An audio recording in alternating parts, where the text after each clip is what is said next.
So good morning children. Chapter the desert शुरू करेंगे आज। डेजर्ट का मतलब होता है रेगिस्तान, जहाँ पर पानी की बहुत ज़्यादा कमी होती है और पेड़ पौधे तो वहाँ देखने को भी नहीं मिलते हैं। तो डेजर्ट के अंदर कभी कभी कुछ ऐसी जगहें देखने को मिलती है, एक पर्टिकुलर छोटा सा एरिया होता है जहाँ पर पानी भी अवेलेबल होता है फ्रेश, जहाँ पर हरियाली भी होती है, लेकिन ये सब चीज़ें जो हैं ये बहुत ही छोटी जगह पर कहीं कहीं अवेलेबल होता है। डेजर्ट दिन के टाइम बहुत गर्म हो जाता है और रात के समय बहुत ठंडा हो जाता है। तो चलिए देखते हैं यहाँ पर चैप्टर में क्या दिया गया है। Those of us who live in regions covered with forest and surrounded by hills may find it difficult to imagine what a desert is really like।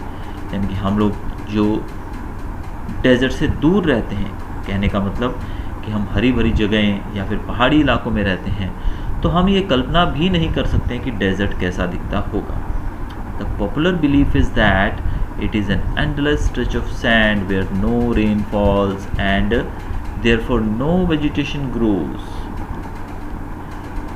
Actual में जो डेजर्ट है वो एंडलेस स्ट्रेच होता है, यानी कि उसकी कोई सीमा नहीं होती है, दूर दूर तक फैला होता है, सैंड्स रेतीली ज़मीन से भरा हुआ, और यहाँ पर बारिश तो ना के बराबर होती है और ना ही यहाँ पर कोई पेड़ पौधे उगते हैं। It is dry, hot, waterless and without shelter. रेगिस्तान को बताया गया है सूखा, गर्म, वाटरलेस जहाँ पर पानी नहीं होता है, एंड विदाउट शेल्टर जहाँ पर आप सर छुपा नहीं सकते हैं, यानी कि आपको पेड़ पौधे भी नहीं मिलेंगे जिसके नीचे आप बैठकर अपनी रात गुजार सको या दिन गुजार सको। But this is not entirely correct. लेकिन सिर्फ यही बात करेक्ट नहीं है। For those who have studied it, the desert can be a beautiful place.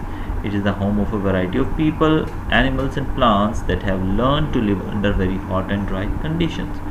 अब इतनी चीज़ हम लोगों ने डेजर्ट के बारे में सीखी यहाँ पर। तो एक्चुअल में डेजर्ट जो है, ज़्यादातर लोग हमें डेजर्ट के बारे में अपनी यही राय देंगे, लेकिन डेजर्ट जो है वो भी एक बहुत ही ब्यूटीफुल प्लेस हो सकती है। वहाँ भी तरह तरह के लोग देखने को मिलते हैं, तरह तरह के एनिमल्स और प्लांट्स वहाँ पर देखने को मिलते हैं जो उस ह्यूमिड गर्म क्लाइमेट के अंदर अपने आप को ढाल चुके हैं। True, the ground is not always hidden by a cover of grass, plants and trees as it is in other climates, but whenever it rains, which is rare, desert flowers bloom and the sight can be as rewarding as that of any tropical garden। ये बात तो सच है कि ये जो रेगिस्तान होता है वहाँ पर ना ही ज़्यादा घास देखने को मिलती है, ना ही पौधे, ना ही पेड़, लेकिन जब बारिश होती है उस समय पे इस रेगिस्तान के अंदर भी फूल खिलते हैं। और जब वो दृश्य बारिश के समय रेगिस्तान में जब फूल खिलते हैं, ये दृश्य देखने में बहुत ही मनमोहक लगता है। A desert is not always a flat unchanging wasteland of dry sand, it may have mountains and hills. Desert जो है वो सिर्फ एक रेगिस्तान यानी कि मिट्टी से भरा हुआ सैंड, रेत से भरा हुई एक ज़मीन नहीं हो सकती है। रेगिस्तान में कभी कभी आपको माउंटेन्स और पहाड़ भी देखने को मिल सकते हैं। It may have an oasis, big और स्मॉल। एक रेगिस्तान के अंदर ओआसिस हो सकता है जो कि छोटा या बड़ा किसी भी प्रकार का हो सकता है। And oasis is like green island in the middle of the desert. Oasis होता क्या है? वो एक ग्रीन आइलैंड की तरह होता है जो कि डेजर्ट के बीचों बीच पाया जाता है, यानी कि एक ऐसी जगह जहाँ पर चारों तरफ हरियाली होती है, पेड़ पौधे होते हैं, पानी भी अवेलेबल होता है और तरह तरह के पशु पक्षी वहाँ देखने को मिलते हैं। वेयर अ स्प्रिंग और a well gives plant and trees a better chance to grow.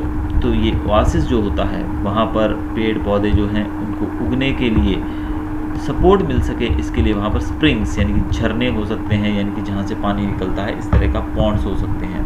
A desert may be hot like Thar और cold like लद्दाख। अब थार डेजर्ट जो है राजस्थान में वो गर्म डेजर्ट है, वहीं लद्दाख की बात करें, लद्दाख भी एक डेजर्ट है लेकिन वो एक ठंडा डेजर्ट है। तो डेजर्ट जो है ठंडा भी हो सकता है, गर्म भी हो सकता है, but generally speaking if a place has little or no water and vegetation, people usually call it a desert. लेकिन ऐसी जगह जहाँ पर कम पानी होता है या कम पेड़ पौधे होते हैं तो लोग उस जगह को डेजर्ट ही कहते हैं। Some deserts are almost totally without water. कुछ डेजर्ट जो होते हैं वो पानी के बिना होते हैं। In such places, strong winds blow, raising heaps of sand and depositing them as mounds.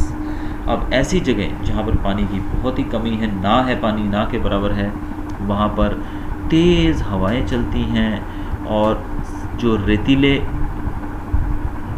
वहाँ पर पहाड़ बने हुए हैं रेत के बड़े बड़े टीले जो हैं, वहाँ से अपने साथ उड़ाकर वो रेत को ले जाते हैं और कहाँ बिछा देते हैं, दूर दराज इलाकों में जहाँ पर प्लेन लैंड है, वहाँ पर जाकर वो उन रेत को, उस मिट्टी को बिछा देते हैं। These are called sand dunes, इनको सैंड ड्यून्स कहा जाता है। इस प्रकार के दिखते हैं, आपने देखा होगा रेगिस्तान में आप जाओगे तो ऐसे ऐसे आपको रेत के पहाड़ देखने को मिलेंगे, तो ये जो सैंड ड्यून्स होते हैं इनको कहा जाता है। And shift and move endlessly across the desert, और ये सैंड ड्यून्स होते हैं यानी कि जो रेतीले पहाड़ होते हैं, ये पूरे रेगिस्तान में घूमते रहते हैं बिना किसी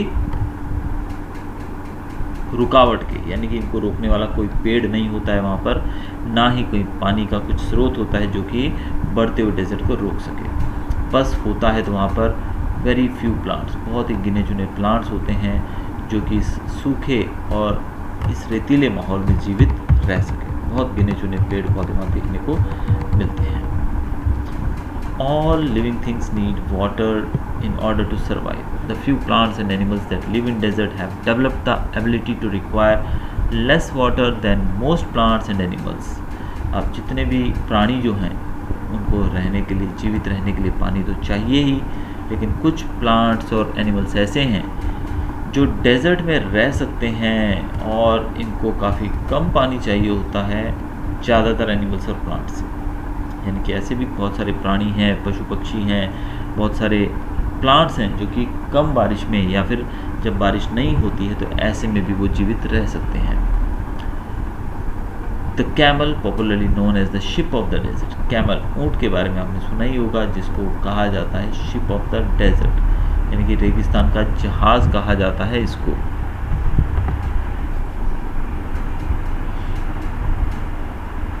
हैं वो एक ही समय पे बहुत सारा पानी पी सकते हैं। अब कैमल्स को शिप ऑफ डेजर्ट क्यों कहा जाता है, उसका कारण भी सुनिए। कैमल, ऊँट जो होते हैं, एक ही बार में बहुत सारा पानी पी सकते हैं। And camels can do without water for days together, यानी कि बिना पानी पे ये कई दिनों तक रह सकते हैं। The reason is they sweat very little, इसका कारण ये है कि उनको पसीना बहुत कम आता है। We sweat because we keep our body temperature constant. अब जो ऊँट होते हैं उनको पसीना नहीं आता है या बहुत कम आता है, जिस वजह से उनकी बॉडी से वाटर का लॉस होता ही नहीं है। क्योंकि हम लोग जो होते हैं हमें पसीना बहुत आता है। हमें पसीना ज़्यादा आने का रीज़न क्या है, क्योंकि हमें अपने बॉडी का टेम्परेचर मेंटेन रखना पड़ता है। We sweat when it's hot and this cools the body. जब हम गर्मी फील करते हैं, यानी कि जब आप दौड़ के आते हो तो आपकी शरीर गर्म हो जाता है, जिससे बॉडी का टेम्परेचर बढ़ने लगता है। तो उस टेम्परेचर को ठंडा करने के लिए, बॉडी के टेम्परेचर को कम करने के लिए बॉडी जो है वो स्वेट यानी कि पसीना छोड़ती है। Camels can stand high body temperature, लेकिन ऊँट जो होते हैं वो हाई बॉडी टेम्परेचर को भी झेल सकते हैं। They don't need to sweat and can therefore retain the water they drink for long period of time. ऊँट जो होते हैं उनको स्वेट यानी कि पसीना नहीं आता है और इसीलिए वो बिना पानी पिए कई दिनों तक रह सकते हैं। The smaller desert animals do not drink water. They burrow underground during the hot day and come out at night to eat. जो burrowing animals यानी कि जो ज़मीन के अंदर खुदाई करके ज़मीन में रहते हैं, जैसे कि खरगोश वगैरह जानवर भी होते हैं जो ज़मीन के अंदर है, चूहे हो गए, वो ज़मीन के अंदर यानी कि दिन की गर्मी में वो ज़मीन के नीचे चले जाते हैं और रात को वो सिर्फ खाना खाने के लिए ही बाहर आते हैं। कुछ ऐसे प्राणी होते हैं जो दूसरे जानवरों को खाते हैं and get the water they need for the moisture in the meat. दूसरे जानवरों को खाने से क्या होता है, जब वो दूसरे जानवर के मीट को खाते हैं, उसको खाते हैं, तो उनकी बॉडी के अंदर जो पानी होता है वो इनको डायरेक्टली मिल जाता है। Other eat plants and seeds and get the water they need from plant juices. और बाकी जानवर जो हैं जो कि प्लांट्स को खाते हैं, उनको प्लांट्स के अंदर जो पानी है उनकी प्लांट्स की बॉडी के अंदर, उससे उनको पानी मिल जाता है। Desert plants also adapt themselves to the life they lead. Cactus plants store water in their thick stem. Their roots lie close to the surface of the ground and quickly absorb the moisture from the light rains that occasionally falls. The major feature of all deserts is of course dryness and variation of temperature. तो यहाँ पर कुछ और चीज़ें बताई गई हैं desert plants के बारे में कि डेजर्ट के जो प्लांट्स होते हैं वो अपने आप को रेगिस्तान में रहने के लिए ढाल लेते हैं। जैसे कि कैक्टस की बात करें, जो कांटेदार पेड़ होता है कैक्टस बोलते हैं, जिसको उसकी स्टेम है, उसकी जो तना होता है बहुत थिक होता है और पानी जो है उसी के अंदर स्टोर रहता है। और ये जो रेगिस्तान में उगने वाले प्लांट जो होते हैं, इनकी जो जड़ें होती हैं, रूट्स जो होती हैं, वो ग्राउंड के अंदर काफ़ी नीचे होती हैं ताकि वो ज़्यादा से ज़्यादा मॉइस्चर, ज़्यादा से ज़्यादा पानी जो है वो जुटा सकें ज़मीन के अंदर से। इवन जब कम बारिश होती है तब भी ये मॉइस्चर जो है इनकी बॉडी के अंदर वो बना रहता है। पेड़ों के अंदर बात कर रहे हैं हम, क्योंकि इनकी जड़ें काफ़ी नीचे गई होती हैं। द मेजर फीचर यानी कि जो भी डेजर्ट्स के अंदर उगने वाले जो पेड़ पौधे हैं, उनके कुछ खास बातें उनकी ये होती हैं कि वो ड्राई होते हैं, वेरिएशन इन टेम्परेचर, कि वो अलग अलग टेम्परेचर पे भी जीवित रह सकते हैं। इन humid climates the moisture in the air act like a blanket. अब जब उमस वाला माहौल होता है, जब बारिश के बाद कैसे एकदम घुटन सी हो जाती है, मौसम के अंदर गीलापन आ जाता है, उस समय ये जो मॉइस्चर होता है हवा के अंदर, ये उनके लिए एक ब्लैंकेट, एक चद्दर की तरह, जैसे ओढ़ने वाला हम ब्लैंकेट यूज़ करते हैं, उसकी तरह काम करता है हवा में प्रेजेंट मॉइस्चर। आपको पता है जब बारिश होती है या हवा के अंदर नमी होती है, तो उस नमी के अंदर, हवा के अंदर जो नमी होती है, उस नमी को लेकर ये प्लांट्स वगैरह जो हैं ये अपने आप को प्रोटेक्ट रखते हैं। And protects the earth surface from the hot rays of the sun. और ये जो ब्लैंकेट, यानी कि जब गर्मी के दिनों में बहुत धूप निकलती है तो धूप से जो ज़मीन है वो तपने लगती है, सड़ने लगती है, जलने लगती है। ऐसे में हवा के अंदर जो थोड़ा बहुत मॉइस्चर होता है वो अर्थ के सरफेस को प्रोटेक्ट करता है सूर्य की तेज़ किरणों से और गर्मी से।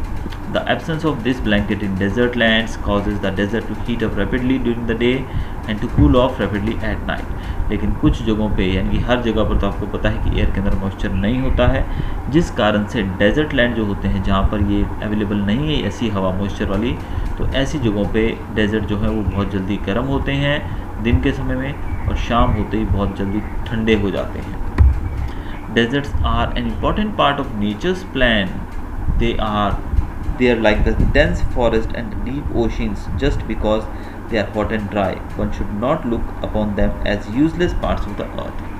डेजर्ट जो हैं वो भी हमारे नेचर का एक अभिन्न हिस्सा है, यानी कि हमारे जो पर्यावरण का एक अभिन्न अंग है, और वो भी हमारे घने जंगलों की तरह है और गहरे समुद्रों की तरह है, और सिर्फ ये गर्म और ड्राई हैं, इसी कारण से हम इनको एक यूजलेस पार्ट नहीं बोल सकते हैं। ये भी हमारे लिए बहुत इम्पोर्टेंट है और ये भी बहुत ही सुंदर